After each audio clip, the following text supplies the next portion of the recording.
amigos, ¿cómo están? Bienvenidos a mi programa, Escribir bien más fácil de lo que se imagina.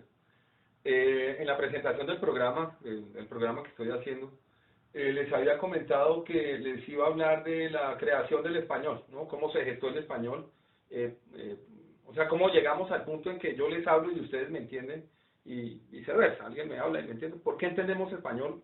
¿Cómo nació? ¿Cómo se creó? El español, en principio,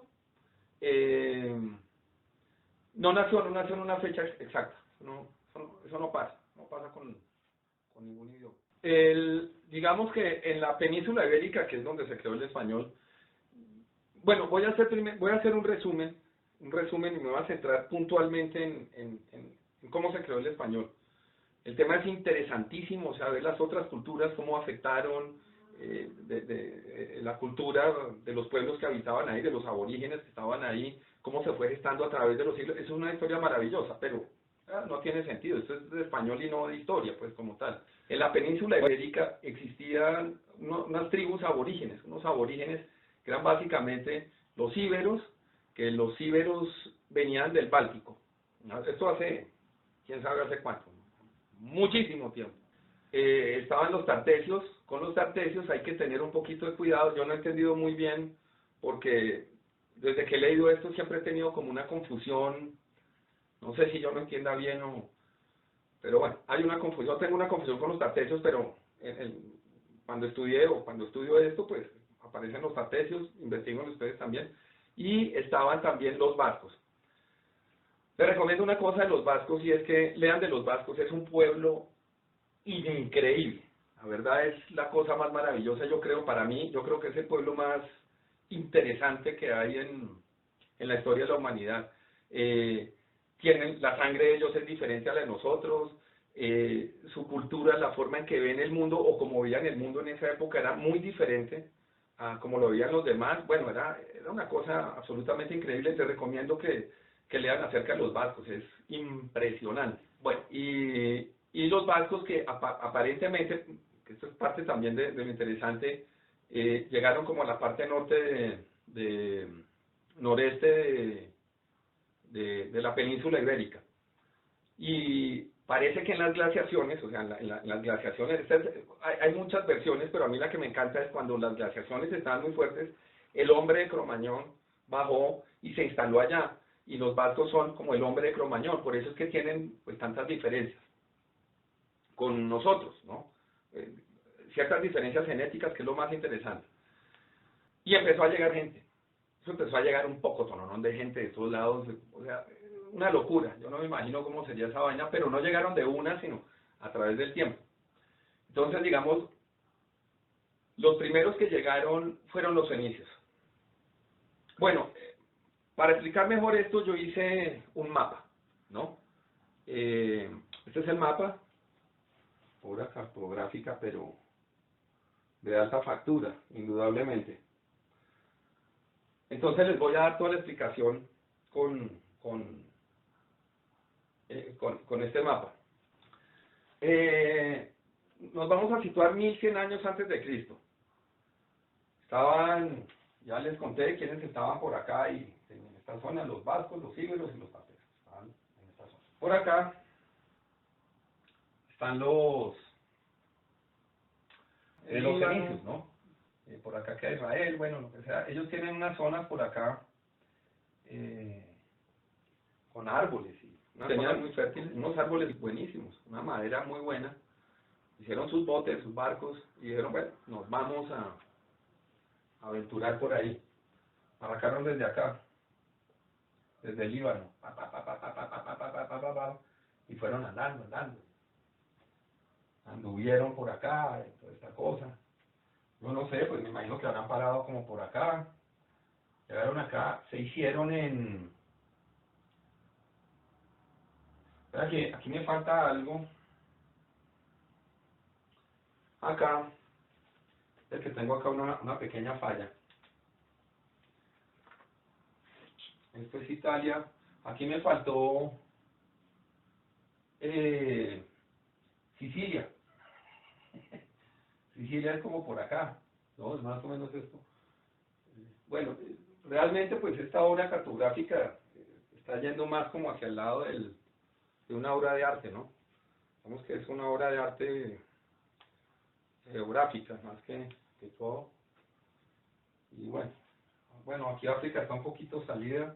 Digamos que es una obra de arte conceptual, ¿no? Sigamos. Qué pena acá, sé que me van a llamar la atención con Sicilia.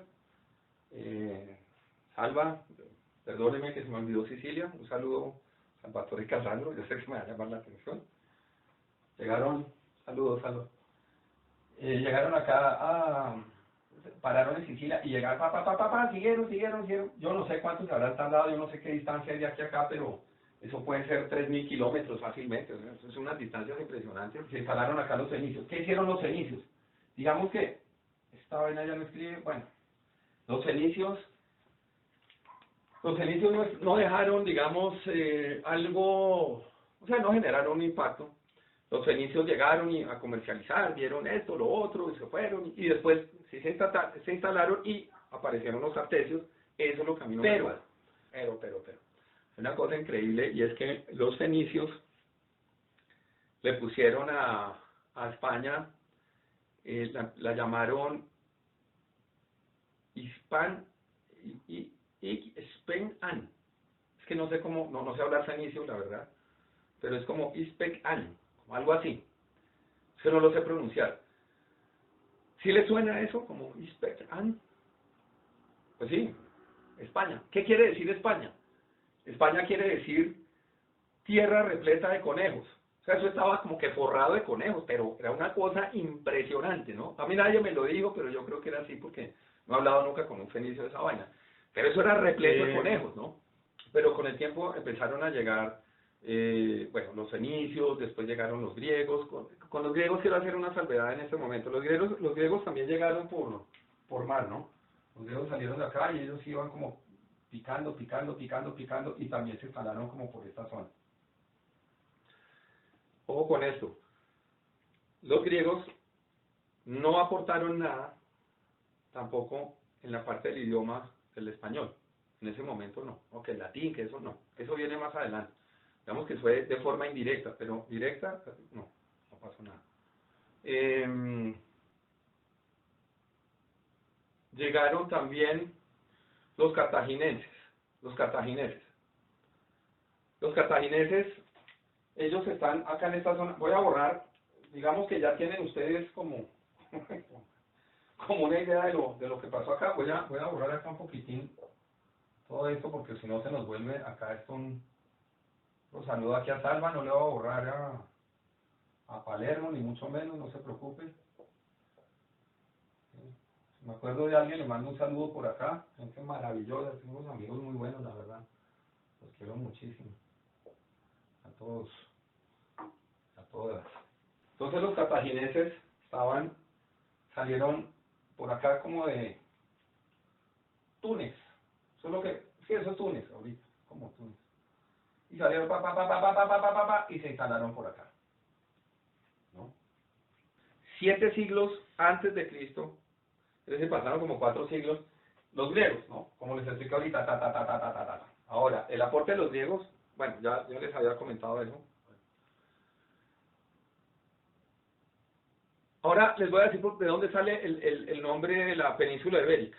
Entonces, los griegos se referían a las personas que habitaban acá, pues como los íberos, de Iber, ¿no? Porque por acá por ahí pasaba el Ebro. El Ebro, ahí sí me cogen fuera de base, yo no me acuerdo dónde pasaba el Ebro. El Ebro, a ver. El Ebro pasaba, en un momento, el Ebro estaba como por acá. Este mapa cada vez está más conceptual. No importa, estaba lleno de ríos, por acá pasa ese. Y el Ebro el Ebro era como por acá, ¿no? Por esta zona. Acuérdense que acá estaban los griegos, ¿no? Sí, era por esta zona, ya me acordé. Ya, ahora sí tengo toda certeza. Porque los griegos pues estaban asentados ahí y le llamaron Iber, ¿no?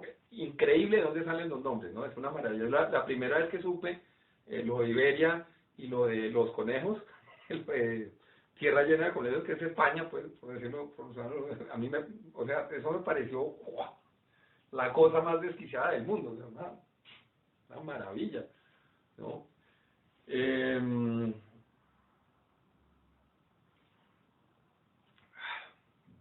delicioso. Eh, bueno, eso fue en el siglo séptimo que llegaron digamos que griegos, ellos se ¿no? establecieron ahí, se establecieron los griegos, y después llegaron los cartagineses, ¿no? Aparecieron por acá. Lo que les había explicado por Túnez, y llegaron como por acá. Y bueno, eso no era, pues acá llegaron los cartagineses y nos saquemos un tiple, naipe y guarapo y celebramos acá la avenida de esta gente. No, esos manes, eso era con todo, eso llegaban allá con sus espadas y y eso iban arrasando con todo, eso era una locura. Y llegaron y ¡pum! Los desplazaron. Se fueron los griegos. No aportaron nada más allá de Iberia. Les repito, les vuelvo a recordar, el aporte griego, digámoslo así, es indirecto. Después de eso, ya estaban los cartagineses acá, y ahí aparecen, pues llegaron los romanos, ¿no? Pues los romanos arrancaron desde por acá, están los etruscos, toda esa cosa. También, tierra, maire, pues maire, tierra, aire, mar, y arrasaron con los cartagineses. A los romanos era, pues imagínense, eso, tenían medio planeta, ¿no? También llegaron con todas, ¿no? Con sus espadas, sus caballos, sus esclavos, yo creo que cuando estaban por acá en África también y toda esa vaina llegaron con leones y con hienas y imagínense esa vaina, una batalla campal, allá todo el mundo, esa vaina debería ser una locura. Es decir, yo creo que estamos viviendo los momentos de paz más grandes en la historia de la humanidad, a pesar de lo que está pasando por allá en Rusia, contra no sé qué, y alguna otra guerra por allá que habrá, eso ya, como que no le importa de todos modos lo de la guerra y toda esa cosa, pero indudablemente estamos en unos momentos de paz increíbles porque, o sea, todavía no se ha acabado el bollo, ¿verdad? Eso hasta ahora está empezando, que es una delicia. Cuando llegaron los romanos,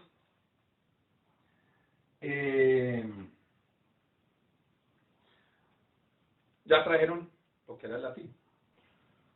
Y digamos que los cartagineses, pues obviamente pues cayeron contra los romanos, ¿no? Eso era, pues, era entendible, ¿no? Y digamos que hasta ahí llegó la civilización púnica, eso quedó muy poco ahí cuando llegaron los romanos. Y los romanos se establecieron, llevaron el latín y no sé qué. Todas estas cosas que es, digamos, como la base de nuestro idioma, ¿no? Indudablemente. No fueron los griegos, que llegaron por acá en el siglo VII antes de Cristo, sino fueron los romanos muchísimo tiempo después. Los romanos ahí, esa vaina empezó ahí como a flaquear, ¿no? Los romanos ahí como que se cansaron, es que imagínense ese territorio, eso era una vaina gigantesca, o sea, controlar eso era un bollo tenaz, o sea, indudablemente, eso, o sea, no hay que leer historia ni nada, uno tiene que ser un bollo, la casa de uno a veces se vuelve un bololo así de dimensiones cósmicas, imagínense cómo podía ser el imperio romano allá, y entonces los manes también empezaron ahí como que ya las fronteras las descuidaron, ya con los ejércitos como que les dio locha, se enamoraron por allá de otras loquitas ahí bien bonitas y ya les valía huevos, a Roma quedaba en la mismísima porra, entonces yo me imagino que pensaban todo eso, la verdad no hablé con nadie de eso, pero yo creo que pasaba toda esa cosa. Entonces,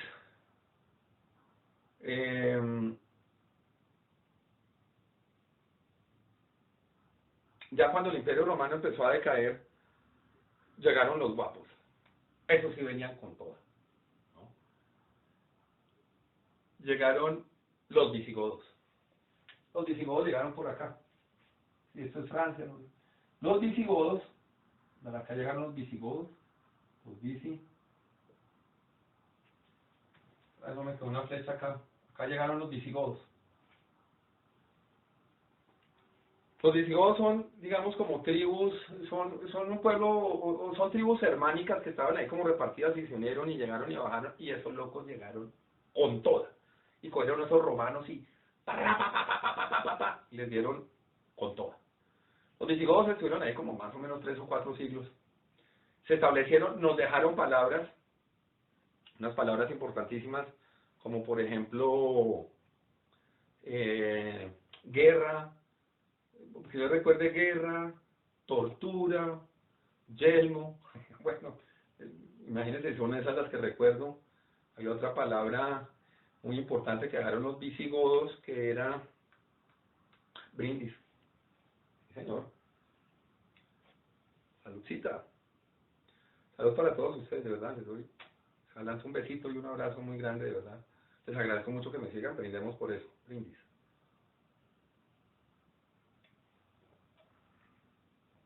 Delicioso. Yo creo que es la palabra más importante que pensando en voz alta. Se establecieron los visigodos y toda la cosa, y crearon un imperio, y bueno, toda esa vaina. Voy a borrar otra vez acá, donde está mi borrador. Chan, chan, chan, chan, listo.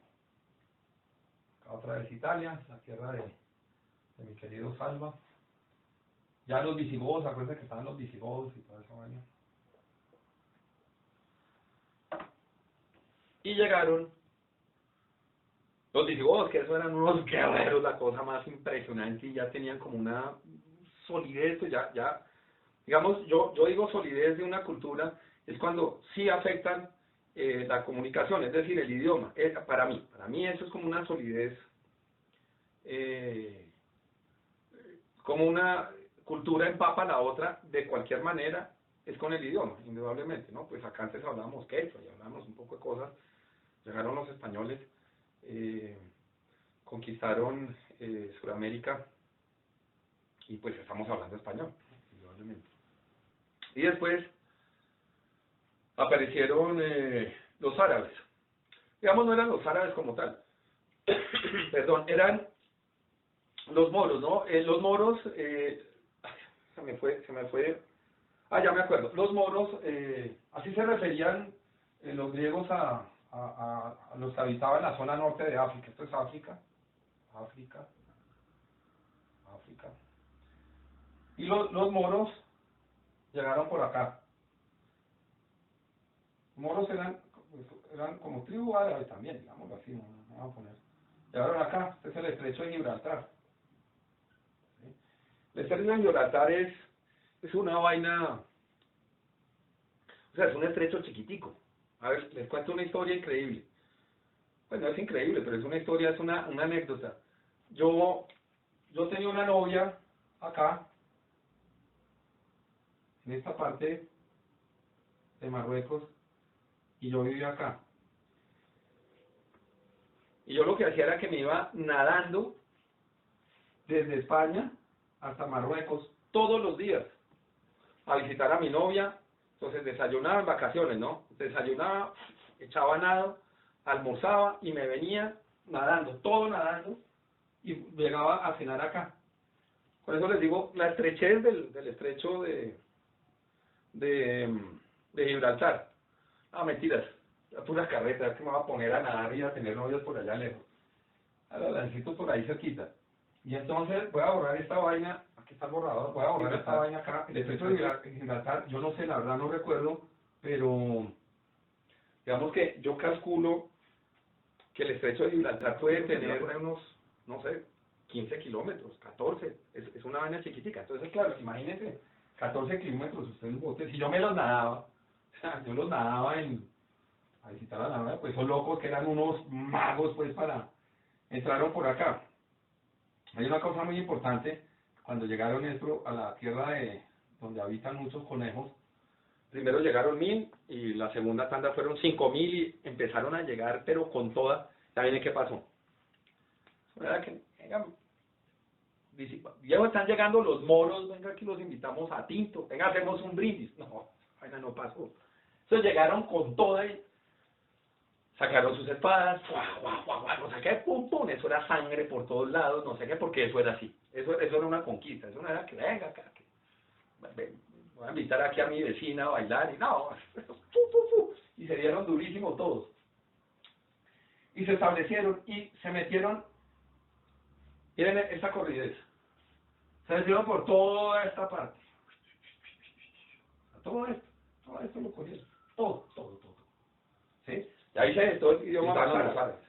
Los árabes indudablemente trajeron la cultura a España, o sea, fueron unos magos, pues, lo que llevaron allá a la península ibérica, pues en ese momento no existía España como tal, no sé, más de 4.000, entre 4.000 y 5.000 palabras, es decir, o sea, muchas, alhaja, bueno, es que alhaja no es que lo usemos mucho, pero almohada, voy a hacerlo a lo visigodo y un brindis por lo que acabo de decir. Salud. Entonces, ya estaban ellos ahí, y acá estaban los reinos de Castilla. Voy a hablar de estos dos, los demás no me voy a meter. Acá estaban los gallegos, bueno, sí, pero acá estaba el reino de León, y acá estaba lo que era Castilla. Castilla era un señorío. Después se volvió en un condado y después se volvió un reino. Les hago una explicación para que entiendan bien eso, porque un señorío es cuando había un señor o hubo un señor muy importante ahí y lo nombraron conde. Entonces el conde es, digamos, es el título, el condado es el título, o sea, el dueño es el conde, entonces se llama condado. No son los condados allá de los Estados Unidos, de la Florida, que Florida yo no sé cuántos condados tendrá, tiene un Julio, yo creo que tiene por ahí unos 70, es una locura. No son los mismos condados, porque los condados son una, digamos los anglosajones, por decirlo así, para ellos los condados son una región sin título nobiliario, es administrativo, ¿no? Esto es nobiliario, el condado acá es nobiliario. Yo sé que es un poco extraño cuando se habla de condados, me ha pasado varias veces cuando cuento esta historia en las clases. Cuando se refieren a los condados, la gente dice, no, pues el condado de los duques de Hesse, no, estos son los condados, son títulos nobiliarios, ¿no? Estaban acá, pues también los vascos y lo que sea. Y esta gente no fue permeable, estos, los gallegos, los leoneses, ellos no fueron, no dejaron que su cultura los empapara, para nada. Tenían todavía ese latín vulgar, que es de donde viene el español. Digamos que cada vez, alguna vez escuché que decían en un conversatorio también, pues en las tertulias literarias del grupo que yo tengo, que hablaban de que se estaba distorsionando el latín, ¿no? En esta zona, pues a través de los siglos se estaba distorsionando, no se estaba distorsionando, estaba cambiando, es decir, se estaba solidificando lo que era el latín vulgar, ¿no? Porque el otro latín era pues para la normatividad y la parte religiosa y todo ese tipo, entonces digamos que era un latín muy rimbombante, ¿no? Por decirlo de alguna manera. El otro era el vulgar, el que hablaba del pueblo, los hijos de nadie, ¿no? El zapatero, la verdulera, el cantante. Bueno, eso más o menos funcionaba así. Pero no se dejaron permear por los árabes, ¿no? Esta gente, pues esta gente era guapísima, o le daban con toda, y no se iban a joder, pues no a joder, sino, pues querían como una independencia, porque digamos que si había algo era como una carencia de cultura, o se estaba perdiendo la cultura acá, se estaba perdiendo, entre comillas, se estaba perdiendo. Digamos, la cultura árabe que afectó, trajeron el cero, con eso les digo todo. Y astronomía, bueno, enriquecieron a la península ibérica con toda, ¿no? Esa gente se cansó de hablar y adivinen qué pasó. Se armó la batalla de San Quintín. No, esa no era, pero se armó una batalla vastísima hasta que lo sacaron. Y el reino de Castilla llegó, llegó acá, Castilla, castellano, y bueno, ya absorbió todo esto a la larga, pues por acá solo se quedaron los vascos, y acá pues los gallego-portugueses, ¿no? Ellos pues ya tienen pues el portugués, ¿no? Y finalmente lo sacaron y toda esa vaina, y empezaron a aparecer, se empezó a formar, yo no sé cómo, a mí no me lo contaron, pero debe ser una cosa fascinante como ver cómo se empezó a gestar eso, el idioma español ya con todo esto, cuando se empezaron a unificar, digamos, el germánico con los visigodos, y y el árabe con el latín que había, ese latín vulgar que había ahí en España. ¿Cómo se empieza a integrar eso? Si uno pudiera poner como una cámara rápida o una grabadora rápida y empezar a notar cómo se empieza a integrar el español, debe ser la cosa más hermosa del mundo, ¿no? Bueno, eso suena muy romántico porque si uno ve, ahorita más adelante les voy a poner una tarea, pues el español que se hablaba en ese momento era pues, otra vaina totalmente diferente, la verdad, o sea, es una cosa inentendible. Pero bueno, se empezó a gestar en ese momento. Ya les había contado que Castilla, pues acabo de comentarles que tuve que hacer un pequeño corte. Castilla era un señorío, después se volvió un condado y después se volvió un reino. Listo. Y digamos que,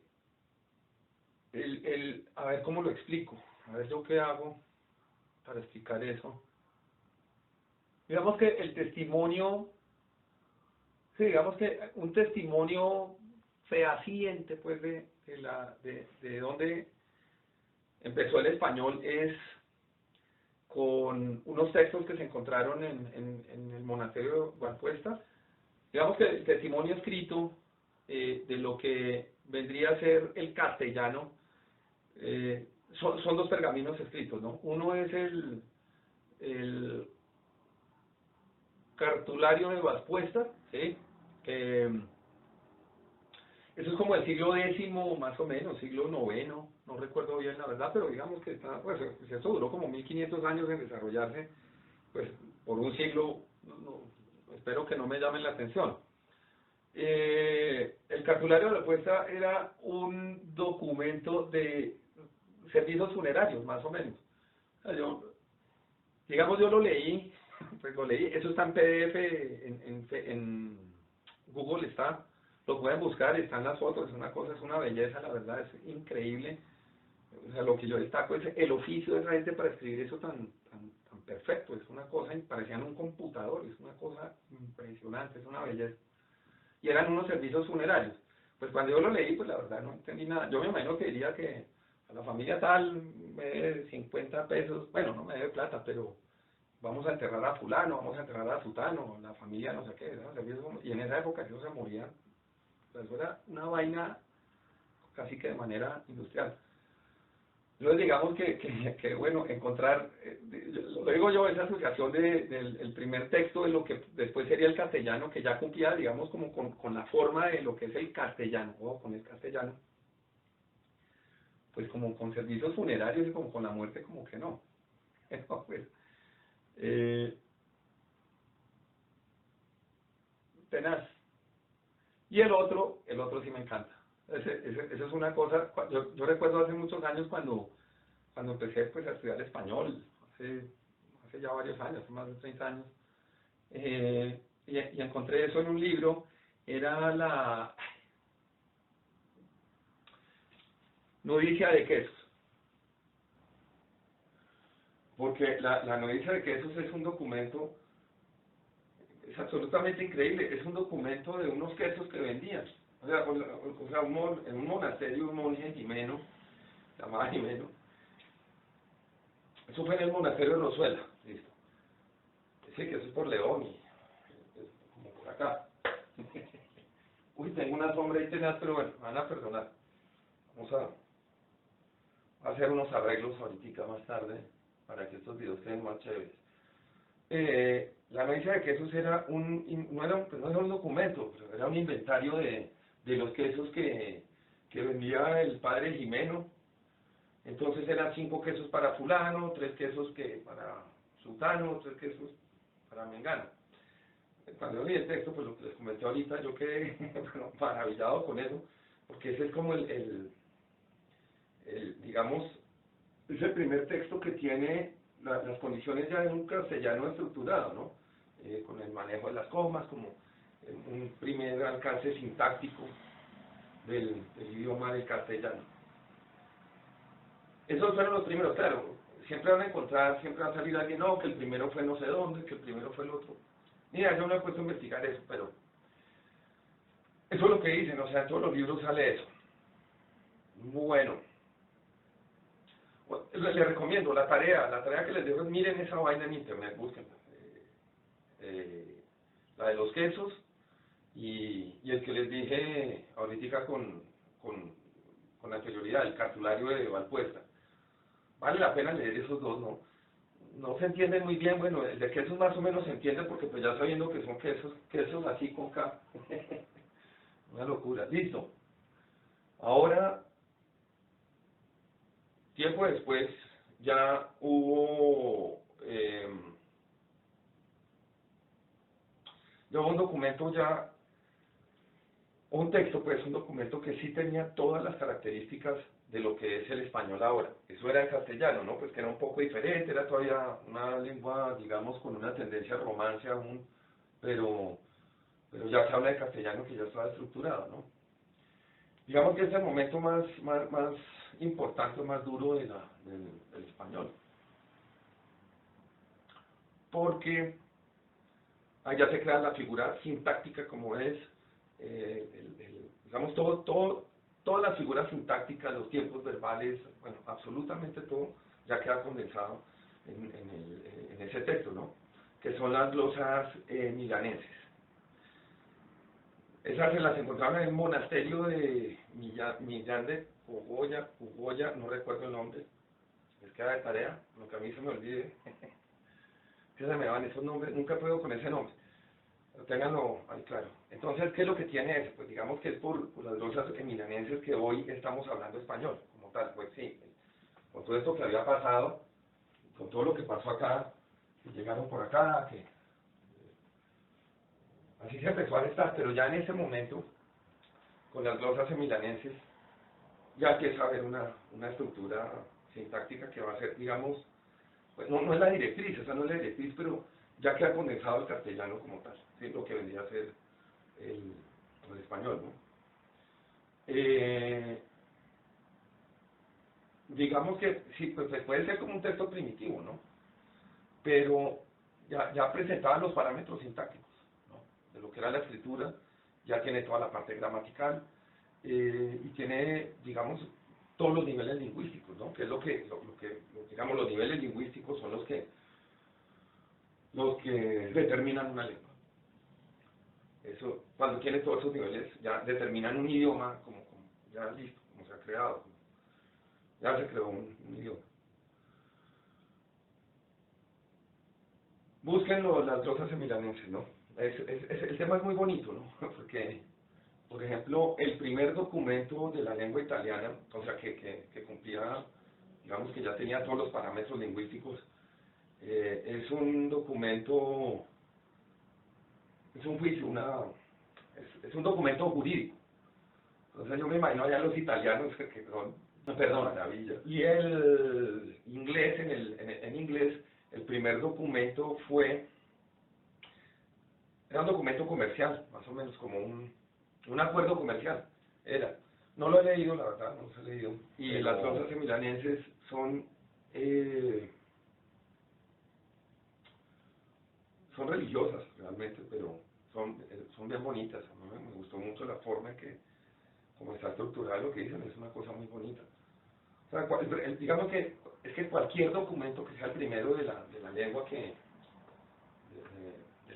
el primer documento de cualquier idioma, tiene que ser muy bonito, ¿no? O sea, más allá de si a uno le gusta eso o lo otro. Búsquenlo. Y busquen también el que es en inglés y en italiano. Vale la pena, la verdad. Bueno, perdón. En el siglo X, más o menos en el siglo X, aparece Alfonso el Sabio, ¿no? Alfonso el Sabio era, pues, un sabio. Un man vastísimo. Hablaba yo no sé cuántos idiomas, estaba muy metido en todo, ¿no? Escribía de todo, de las estrellas, astronomía, astrología, las piedras, hierbatería, cómo hacer un ladrillo, una casa, bueno, era metido en ciencias, en cosas prácticas. El tipo era genial, ¿no? Bueno, venía su mamá, hablaba 9 idiomas, bueno, mejor dicho, el tipo era un genio, pues se llamaba Alfonso el Sabio, ¿no? ¿Qué hizo Alfonso el Sabio? Digamos que Alfonso el Sabio Lo más importante que él hizo es, bueno, Alfonso Sayo, pues, como era un rey y toda esa vaina, pues tenía todos los recursos y tenía toda la mano para hacer unas obras, me han contado, de albañilería o de matas, qué sé yo, juegos de mesa, bueno, en fin, todo lo que se les ocurra. Uno puede encontrar ahí los libros de Alfonso Sayo en internet también, una cosa increíble, eso parece un álbum ahí, es lleno de dibujitos y como escribían, una perfección impresionante, son impecables, son muy bonitos. Pero Alfonso lo que hacía era, ponía todos los recursos para que esas obras se crearan, ¿no? Todos, económicos, recursos económicos, recursos de logística, todo lo que fuera necesario para, para crear esas obras, ¿no? Él llamó a unos sabios, uno judío, un católico y otro de latín para que, perdón, árabe para que recopilaran los libros antiguos, digamos, de todas las religiones, de las religiones y de los países, para que se escribieran en castellano. Entonces, en ese momento ya se crea lo que es el castellano, el español, empieza ya a tomar una forma, ya están todas las estructuras sintácticas, todos los niveles lingüísticos en esa obra. Una de las cosas que hizo Alfonso, que me parece que fue mágica, fue él fundó la Escuela de Traductores de Toledo. Entonces, imagínense el alcance que podía tener, cómo se enriqueció, cómo se enriqueció el idioma español, y cómo dio ese salto a la cultura de o sea, de otros niveles, porque estaban traduciendo todas las grandes obras que tenían, digamos, al alcance, las estaban poniendo en el español. La cosa era lo siguiente, digamos que si había, el cuento es muy bonito, pero el alcance que tenía a nivel cultural pues, era bastante limitado, ¿no? El analfabetismo era una cosa impresionante, pues era de unos niveles estratosféricos. Pero estas obras eran limitadas, solo los que sabían leer, que no es como ahora, pues que casi la gran mayoría, pues sabemos leer, antes ese alcance era complicadísimo, tener un alcance para, digamos, educativo no era fácil como ahora, ¿no? O sea, en esa época todo era complicado, yo creo que este momento es muy... Pero apareció un loquito que se llama Antonio Martínez de Calá y Sarana. Antonio Martínez es mi tatarabuelo. Yo sí decía que yo llevaba algo en la sangre, ¿no? Él fue el que, digamos, fue el que creó la gramática en el español. Él fue el que, porque para él, digamos, a ver, él tomó la gramática, él fue el creador de la gramática en español y la organizó, hizo un libro absolutamente maravilloso, o bueno, una antología de lo que era la gramática, ¿no? La gramática se compone de 4 cosas, ¿no? Ortografía,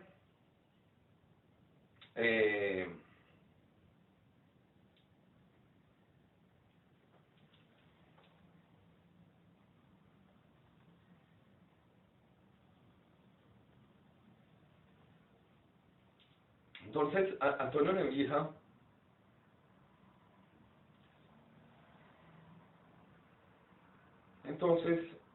Antonio Martínez de Cala, mi tatarabuelo, todas estas cosas, ya sé por qué me corre por la sangre, pues mi tatarabuelo, él lo que hizo fue,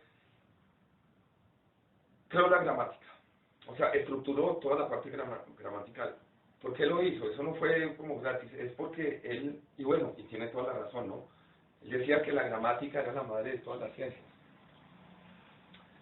La gramática se compone de ortografía, que esa la vamos a estudiar acá, prosodia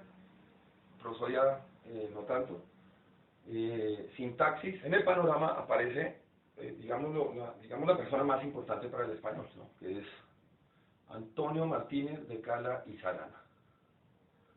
Antonio Martínez, no me llamo Mauricio Martínez, él era mi tatarabuelo.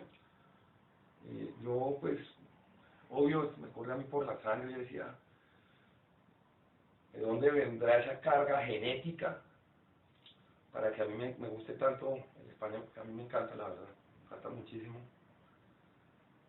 ¿Y qué fue lo que él hizo? Él consideró la gramática.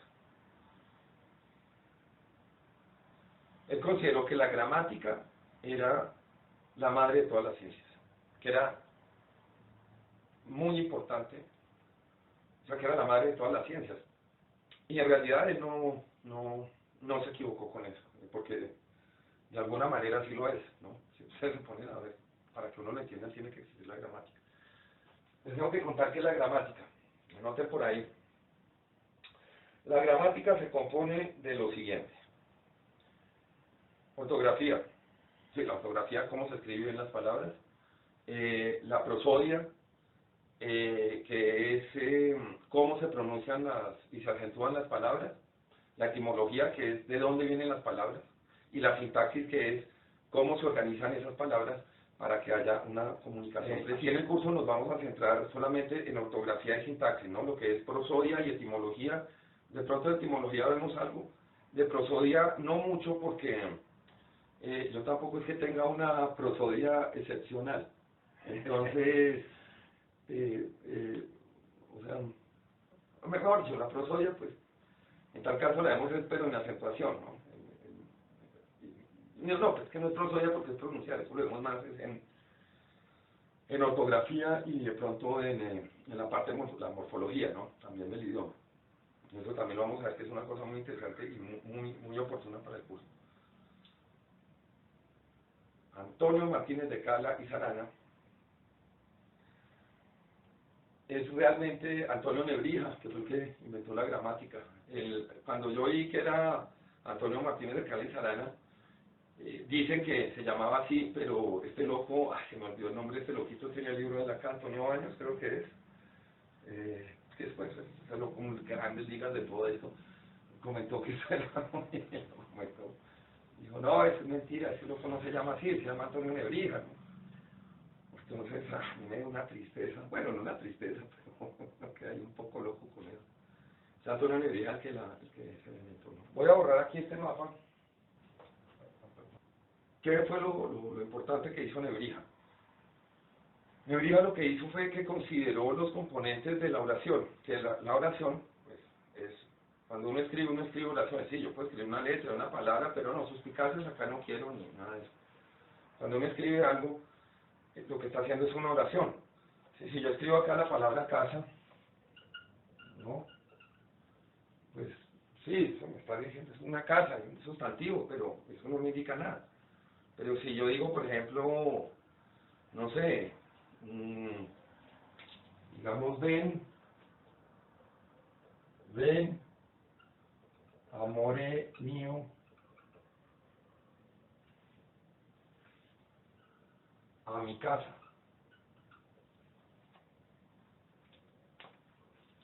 Eso ya es una oración, ¿no? Ya tiene todos los componentes y se entiende perfectamente.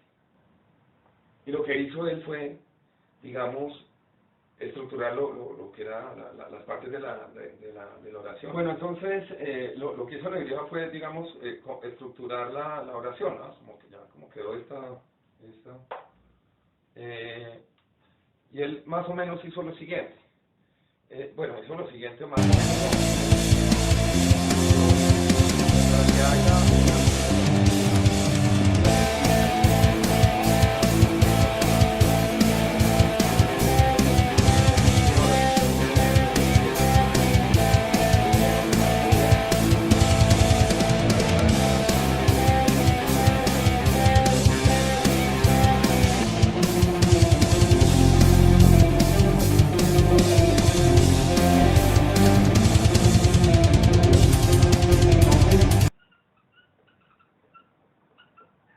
es el 1, 2, pronombre. Espero que se vea, voy a usar este, yo creo que con el rojo, bueno, no sé, con el que sea. El artículo,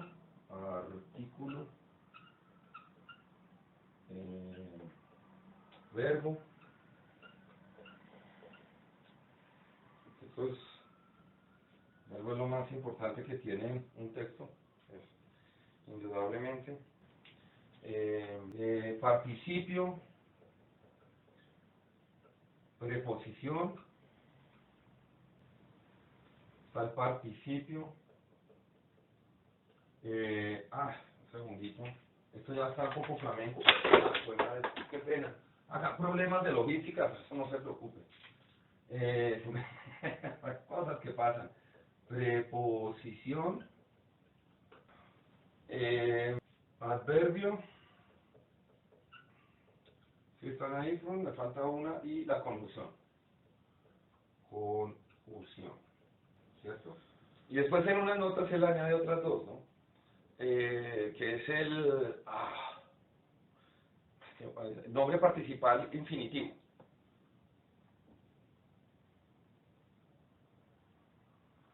Después en Nebrija anota otras dos, en unas notas anota otras dos que son el nombre participal infinito. Bueno, voy a ponerlo acá. Nombre, se dañó este. Algo pasó. Bueno, nombre participal infinito. Sí. Bueno, esto voy a buscar el otro. Yo tenía por acá otros, pero no sé qué se hicieron. Bueno, no importa. Esto es lo que hay. Y este que es clave, porque con este vamos a trabajar mucho, o bueno, no vamos a trabajar mucho, pero sí les voy a explicar el manejo, el gerundio. Gerundio.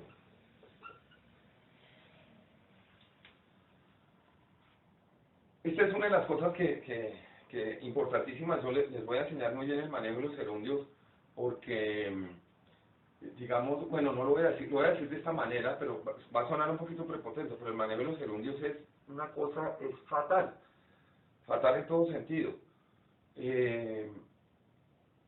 Porque la gente no lo sabe utilizar el gerundio, y digamos que personas que hacen talleres de escritura dicen que nunca se puede utilizar un gerundio. No, eso no es cierto. O sea, todas las palabras que existen en español se tienen que utilizar indudablemente para lograr una comunicación precisa, ¿no? Pero digamos que si existen, o sea, se tienen que utilizar bien, indudablemente. Cuando yo les muestro el gerundio, que es una de las cosas donde más problemas hay, es con el de qué y el gerundio. Y eso se los voy a explicar muy bien y les recomiendo los ejercicios. Bueno, esto es más o menos los componentes. Listo. Yo les digo nombre, pronombre, artículo, verbo, participio, preposición, adverbio, la conjunción. El gerundio, bueno, pues uno dice, no, qué mamera, otra vez esta clase de español como cuando estaba uno en cuarto de primaria, que eso era una mamera, que el diagrama arbóreo y un poco de vainas, había un poco de chimbadas, todas locas. No, acá se los voy a poner mucho más, vamos a poner más sencillo, y como vamos a trabajar con los textos que ustedes quieren, los textos que ustedes están trabajando, vamos a aplicar, digamos, todo el taller, eso va a ser mucho más fácil. Esto fue lo que dijo Nebrija. La visión de Nebrija era lo siguiente: cuando la reina de España, cuando vinieron acá los españoles y conquistaron y toda esa cosa, tenía claro una vaina y era la siguiente, y le funcionó. Pues es un poquito exagerado, pero Nebrija le dijo a la reina española Isabela, a la reina de España, de Castilla, le dijo: yo tengo acá el documento de toda la gramática de nuestra lengua, que es importantísima para llegar a las Indias y hablar allá en las Indias. Digamos, voy a decir que en Sudamérica, para no generar cuando lleguemos allá a Sudamérica, cosa que no era así, pero llegaron a Sudamérica, vinieron con ese tratado.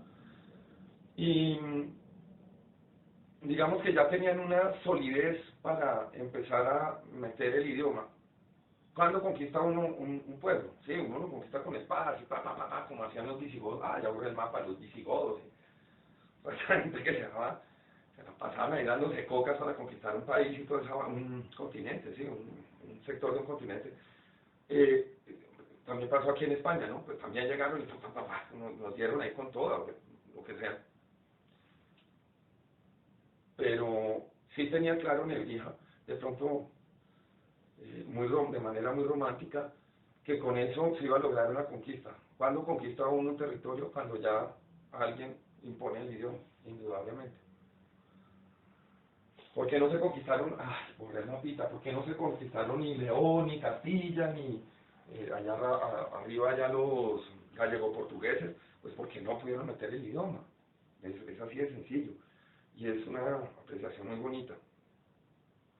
Ahora les voy a dejar una tarea importantísima, porque sí quiero que la investiguen, que es muy chévere.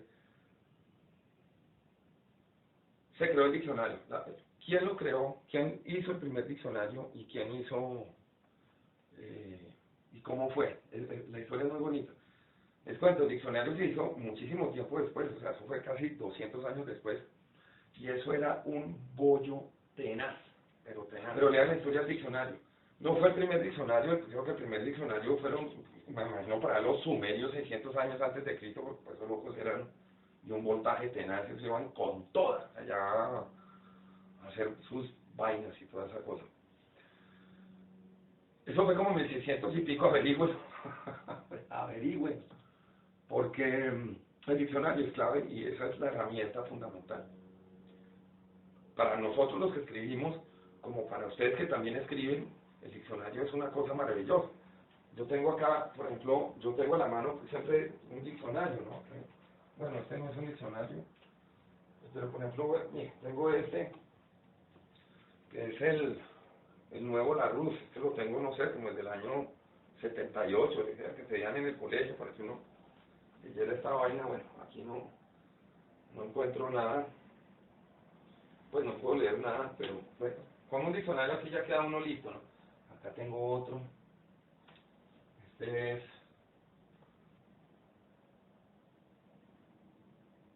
italiano-español, amore mío, esos son el universo diciéndole a uno cosas bonitas.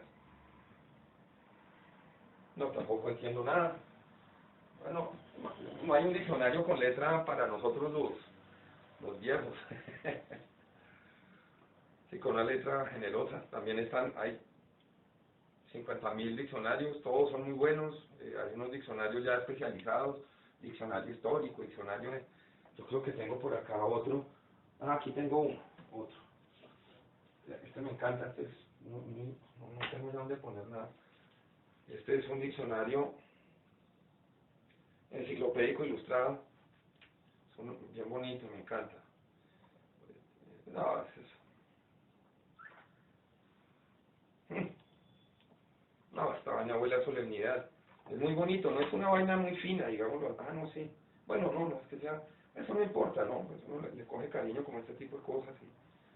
Este yo lo usaba un par de veces. Este fue el que usé para el mapa